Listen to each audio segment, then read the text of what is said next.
For our next trick, we're going to go ahead and create some interaction between the player and some objects. So the objective for my player is to run around and to grab some objects that they need to collect to get a boat to work so that they can sail away from the island. There's going to be a wrecked boat on the shore that he's going to take the objects to fix it and then drive away. So these were my three objects. I went ahead and created two of them. Another one I imported from the assets. So I have a battery, I have a transmission, and I have a propeller. I am not the best graphical artist, but those are my objects.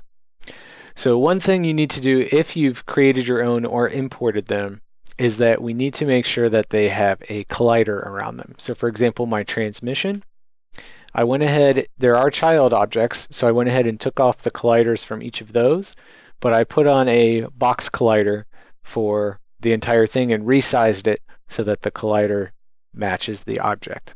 I did that for the propeller as well and also for the battery, so it just has a cube around it. Okay, if you don't know how to do that, I'll model it with the propeller. So you just click on the parent object, add component, physics, box collider. If it's not in the right position, then we need to resize it to make sure it happens. So I'm going to resize its center.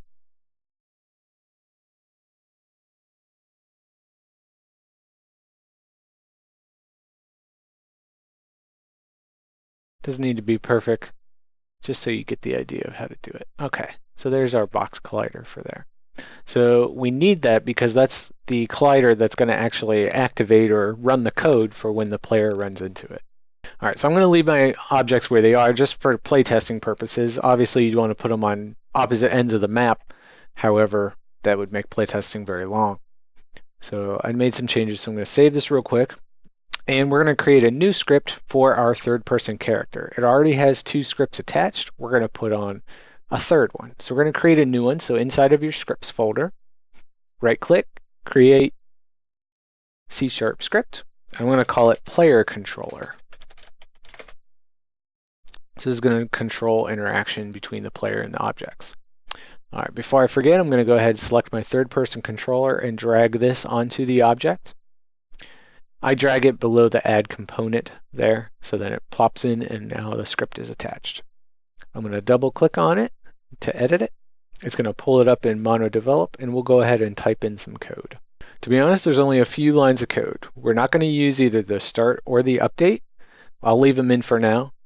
Normally the update goes at the bottom, so I'm going to put my new method in right here, and this one's going to be called onCollisionEnter. So what this means is if the player runs into some other object and it detects that it has a collider, we're going to go ahead and pass in the collision of the object. So for example, COL represents the collision that occurred with the other object. So COL is how we're going to actually grab the other object that the player has hit. So we're going to say if there is a collision, we need to grab the game object that they ran into, and we're going to check to see what the name of it is. And now this depends on what you named your game objects. So again, mine is battery, transmission, and propeller. So if I put battery in here, this is a check to see if they've ran into the battery. If they haven't, then this code is not going to be run. So what do I want to happen for now? We'll just keep it simple. We're actually going to destroy the battery because that means he picked it up, or she.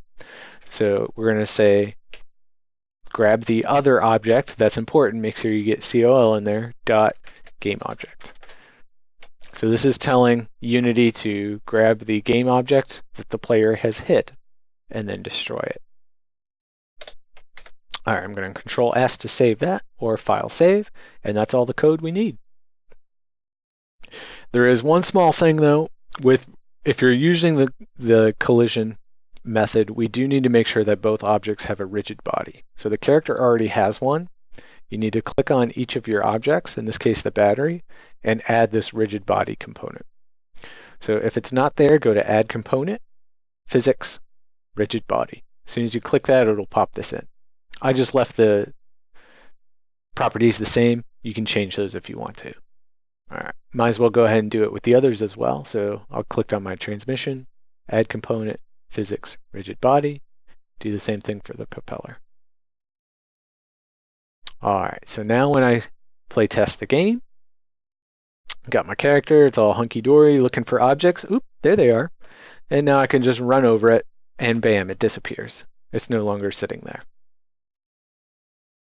Okay, if anything in code doesn't work or you get some errors, you can try some debugging statements. Okay, so for example, right down here, just to show that it actually happened, you can debug. Okay, so just like we did in Visual Basic, we can do debug.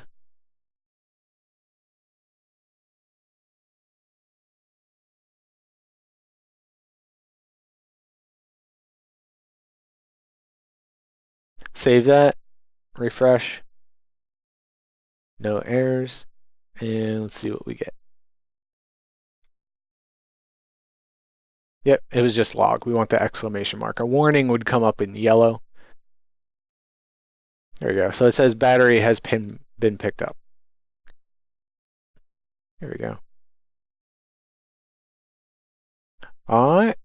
So you can go ahead and repeat that process for each of the other objects in here.